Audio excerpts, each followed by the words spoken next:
Halo, selamat pagi anak-anak semua. Bertemu lagi dengan Ibu Guru di sini dalam kegiatan pembelajaran kita hari ini. Bagaimana kabar kalian? Ibu harap kalian dalam keadaan sehat dan tidak kurang dari suatu apapun ya. Baik anak-anak, sebelum kita memulai kegiatan pembelajaran kita ini, ada baiknya terlebih dahulu kita melakukan doa bersama. Kita mulai dengan doa Bapa kami. Demi nama Bapa dan Putra dan Roh Kudus. Amin. Bapa kami yang ada di surga, dimuliakanlah namamu, datanglah kerajaanmu, jadilah kehendakmu di atas bumi seperti di dalam surga. Berilah kami rezeki pada hari ini, dan ampunilah kesalahan kami, seperti kami pun mengampuni yang bersalah kepada kami. Dan janganlah masukkan kami ke dalam pencobaan, tetapi bebaskanlah kami dari yang jahat. Amin. Demi nama Bapa dan Putra dan Roh Kudus. Amin. Baik anak-anak, kita sekarang akan belajar tema 3 tentang peduli terhadap makhluk hidup. Subtema 3, pembelajaran 1. Materi yang akan kita bahas adalah ayo cintai lingkungan. Hari ini kita akan belajar pelajaran bahasa Indonesia, IPA, dan IPS. Adapun tujuan pembelajaran kita hari ini adalah yang pertama, Ibu Guru akan menjelaskan tentang laporan hasil wawancara. Kemudian yang kedua, menjelaskan pemanfaatan sumber daya alam hayati. Dan yang terakhir, menjelaskan pentingnya pelestarian hewan dan tumbuhan.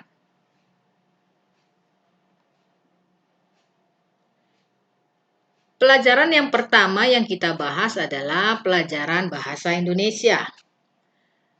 Pelajaran bahasa Indonesia kita masuk kepada topik laporan hasil dari wawancara. Pada pertemuan kita sebelumnya, Ibu sudah menjelaskan bagaimana kegiatan wawancara. Wawancara merupakan tanya jawab dengan seseorang yang diperlukan untuk dimintai keterangan atau pendapatnya mengenai suatu topik. Pewawancara biasanya akan membuat laporan setelah melakukan kegiatan wawancara. Jadi, wawancara itu adalah kegiatan tanya jawab ya. Nah, berikut ini Ibu akan menjelaskan bagaimana sistematika atau susunan dari laporan wawancara yang dapat digunakan. Yang pertama kita lihat latar belakang. Menuliskan alasan melakukan wawancara. Itu ada beberapa contohnya ya. Contohnya misalnya kami siswa kelas 4 mendapat tugas melakukan wawancara tentang tumbuhan dan hewan kepada masyarakat di sekitar tempat tinggal kami. Sistematika yang kedua adalah maksud dan tujuan. Nah, tujuan ini biasanya untuk menggali informasi lebih lanjut dan memperdalam pemahaman kami tentang bagaimana atau berbagai hewan dan tumbuhan di sekitar tempat tinggal. Informasi yang diperlukan itu meliputi karakteristik tumbuhan dan hewan dan kaitannya dengan tempat hidupnya, serta hak dan tanggung jawab terhadap lingkungan. Sistematika yang berikutnya adalah mengenai topik wawancara. Biasanya topik atau temanya ya. Nah, berikutnya yang keempat adalah waktu dan tempat kegiatan wawancara. Biasanya pewawancara menyiapkan waktu, tempat, dan tanggalnya kapan dilakukan. Sistematika yang berikutnya adalah laporan hasil wawancara. Ya, setelah dilakukan wawancara, membuat laporan hasil wawancaranya. Dan yang terakhir adalah membuat kesimpulan.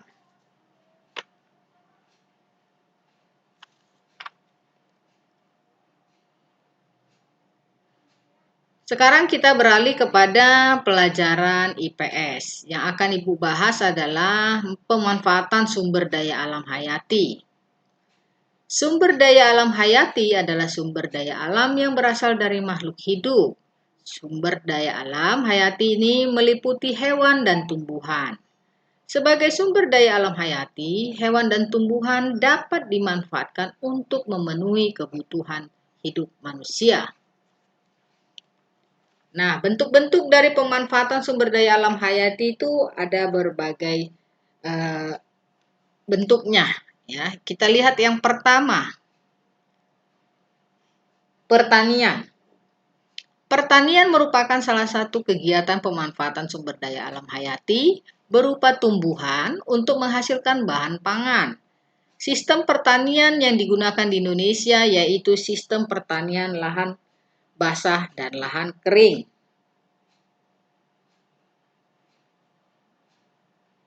Sistem pertanian lahan basah atau pertanian sawah itu biasanya digunakan untuk tanaman padi.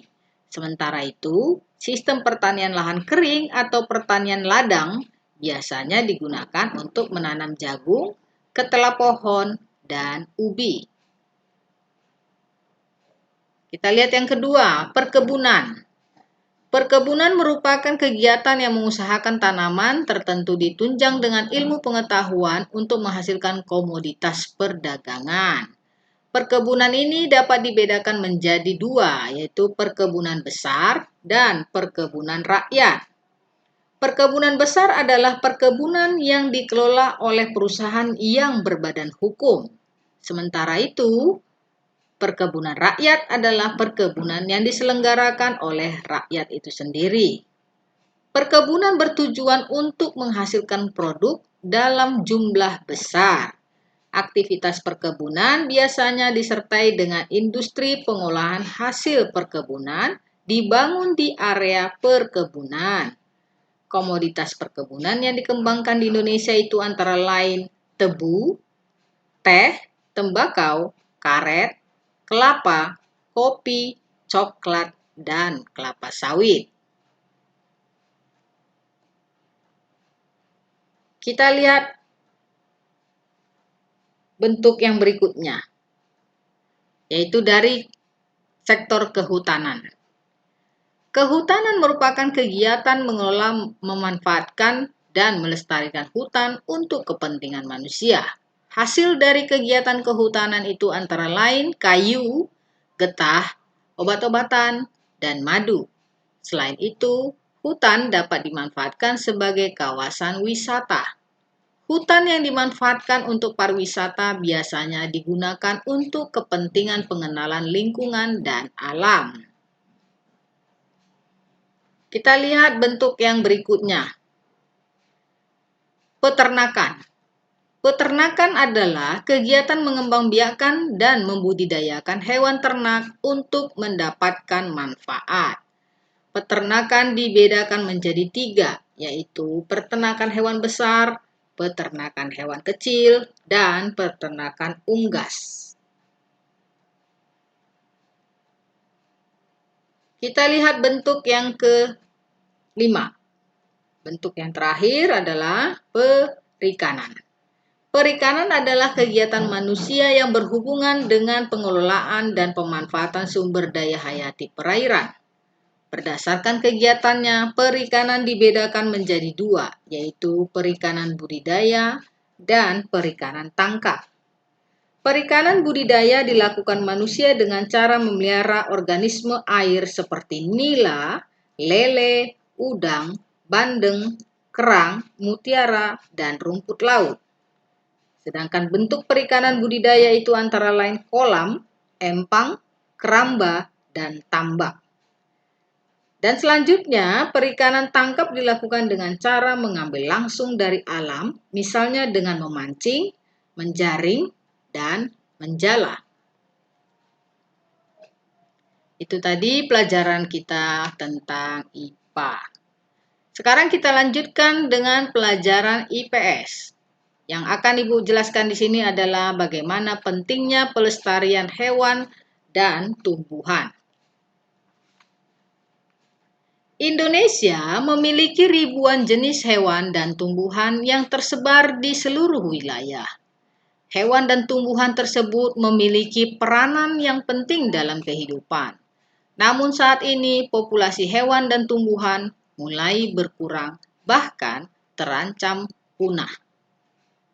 Punahnya hewan dan tumbuhan dapat disebabkan oleh kegiatan manusia yang tidak bijaksana dalam memanfaatkan sumber daya alam sebagai contoh pembalakan liar, perburuan liar, dan alih fungsi lahan. Kegiatan alih fungsi lahan itu pembukaan hutan untuk lahan perkebunan, persawahan, pemukiman, dan kawasan industri.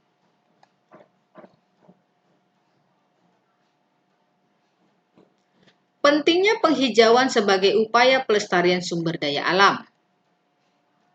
Pelestarian sumber daya alam dapat dilakukan dengan melakukan penghijauan di sekitar. Penghijauan itu bertujuan untuk menjaga lingkungan dari kerusakan, membenahi tanah bekas galian, pertambangan atau memupuk tanah itu untuk mengembalikan kesuburan tanah. Usaha-usaha pelestarian bukan hanya tanggung jawab pemerintah, melainkan tanggung jawab kita bersama. Hewan dan tumbuhan yang dilestarikan dapat menjadi sumber perkembangan ilmu pengetahuan.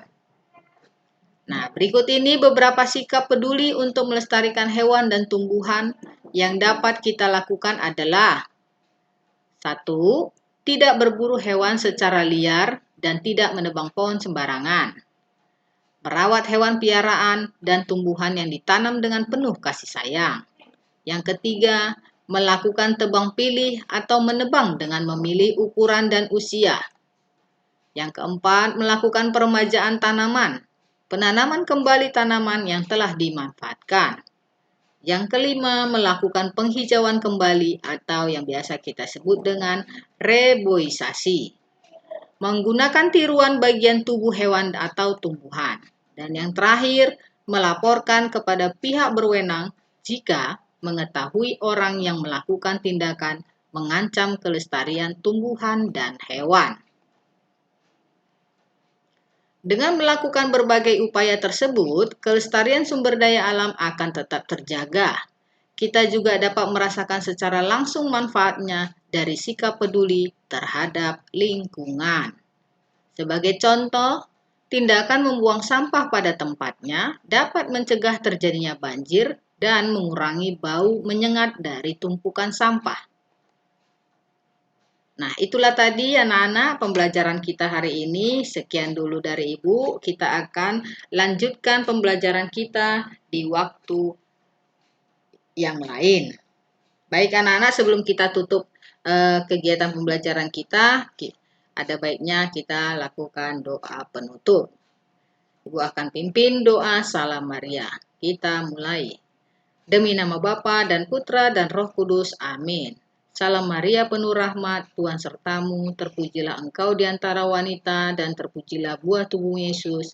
Santa Maria Bunda Allah, doakanlah kami yang berdosa ini sekarang dan waktu kami mati. Amin. Demi nama Bapa dan Putra dan Roh Kudus. Amin. Baik, sekian dulu pertemuan kita hari ini. Semoga apa yang Ibu sampaikan anak-anak dapat memahaminya. Ya, tetap semangat dan salam sehat.